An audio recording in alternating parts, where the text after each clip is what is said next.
back to Good Morning Toronto. In case you just tuned in, today's interview is pretty much focusing on what you should do at a job interview and how you should pursue the right career choice in your life. And our guest today is Yukti Gunasekar, who is a managing director of a corporate training firm, and of course, Toastmaster for almost 20 years now, to say the least. All right, so Yukti, we're just getting into communications. Now, is it really important for people to? How critical is it for you to have communication skills when it comes to like a job interview or even in a work relationship with your company or an office that you work for? Jason, communication skills are absolutely critical. Yeah. It goes as a soft skill, but I would say it's a hard skill with edge. Yeah. Because it's the cornerstone of all other skills. True. Because, for example, if you're very competent, technically competent, and then you can't communicate with your team mates, then what is the point of being technically competent? Right. So if you're talking about, like, for example, would be an IT guy, be like, okay, you need this type of hard drive, like a CCT or whatever they use these technical terms. Absolutely. And I just sit there and be like, what? Exactly. Right. Okay. So the thing is, because that's why I believe that communication is absolutely critical. The way you communicate, and I have what you might term a 75-25 rule, right? So as you climb the corporate ladder, it's very important. The 75% is actually your listening skills. Right. You should be very good with your listening skills because as you mentioned earlier, Jason, you're actually on a learning curve. Of course. So the thing is, so you need to learn more, you need to listen more, and obviously the 25% is you need to speak up, and be heard, and be counted. As you climb the corporate ladder and as you reach the top, then that equation changes. Right.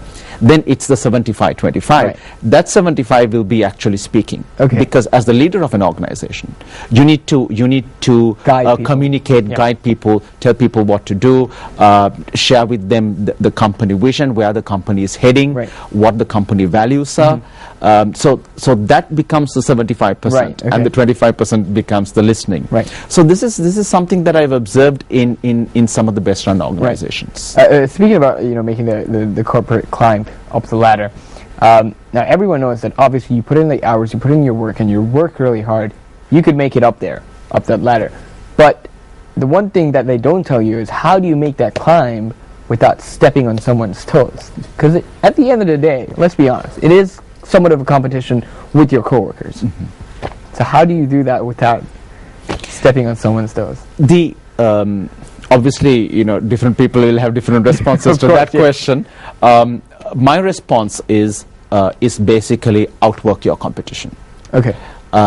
If the competition is putting 20%, you put 50%. Okay. Right. So you just outwork. Yeah. Because end of the day, the management of good companies are looking for performers. True. Not for people who do politics, right? So the thing is, so performance matters, results matter, right? So the thing is, produce the results, outperform the others. Yeah. This is where, Jason, actually sports come into play. It's very important, this connection, to understand this relationship between sports and business and the work world. Okay. Because in sports it's also teamwork, but also you need to do your personal best. Right.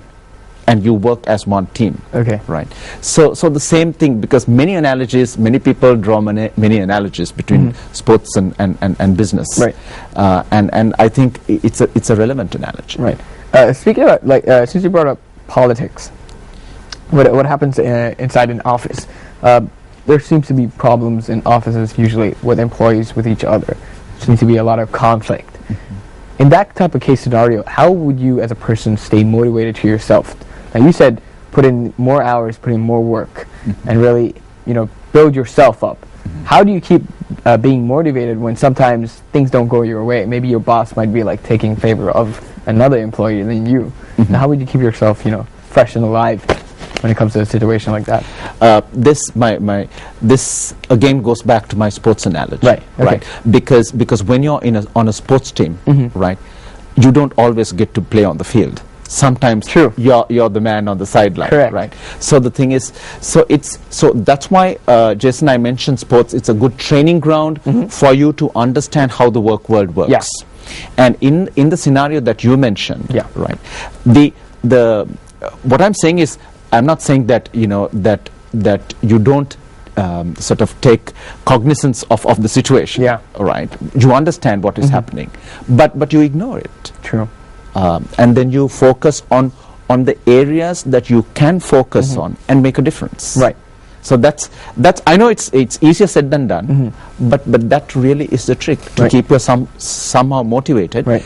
Because if your performance suffers, guess who suffers the most? Right. You. Exactly. All right. So what you're saying is keeping a positive mindset could also bring about a positive energy around your workplace. Oh, that's actually very interesting. All right. Speaking about, let's dial it back to college years or high school when you're still studying.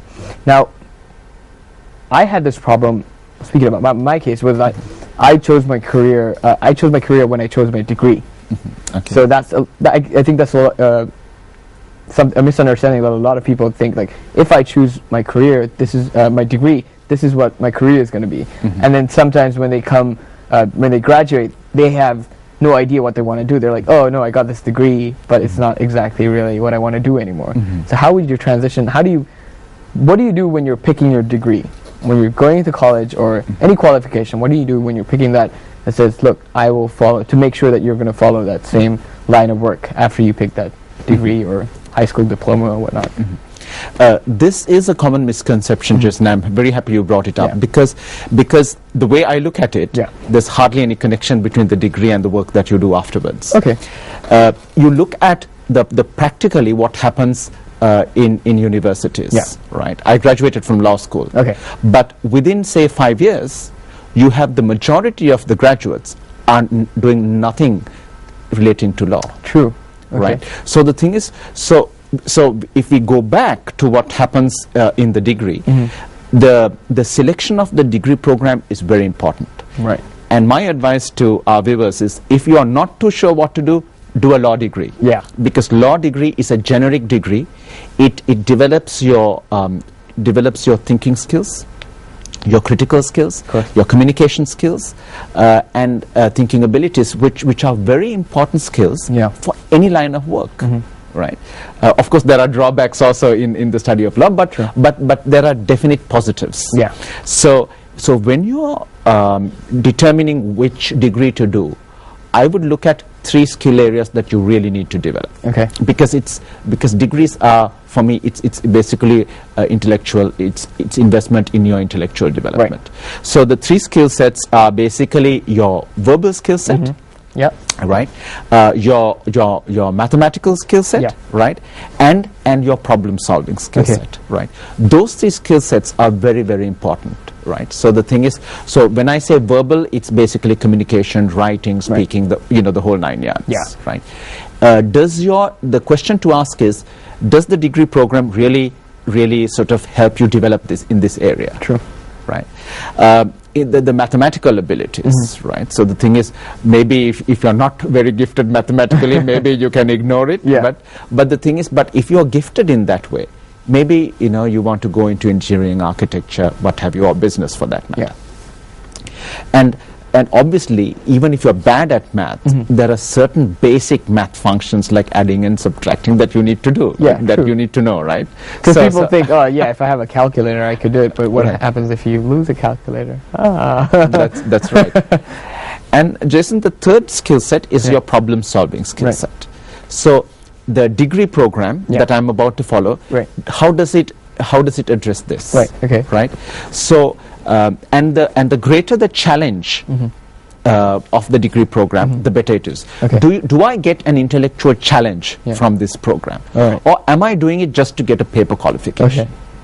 Right? Because if you are doing just for a paper qualification, it's not going to help you. No, it's funny that you bring it up, because a lot of people in Sri Lanka think that, in order for me to get this job, I would they think Sri Lanka is run by what you have on your resume. I mean, sure, it helps, but it doesn't define who you are in that interview. I'm presuming here. Absolutely. The thing is, because the paper qualification just indicates that you have completed a study program. That does not indicate the skill set that you have gained in the process. Of course. So the thing is, so if you're in the business of cheating yourself, right, or cheating the system, you're basically cheating yourself, because the thing is, because you graduate without getting that skill set. And the paper qualification might get you the job, but it will not get you give you the power or the aptitude, the skill set to succeed in that job. Of course, because you're obviously studying it in theory and you're not implementing it in the practical work. Absolutely. So it's obviously, I get it. I totally see where you're going with this. Okay, on that note, Yuki, we're going to go into a quick commercial break and we'll be back with more. And we'll ask you the right attitude to have in your workplace with Avicii, Wake Me Up This Morning.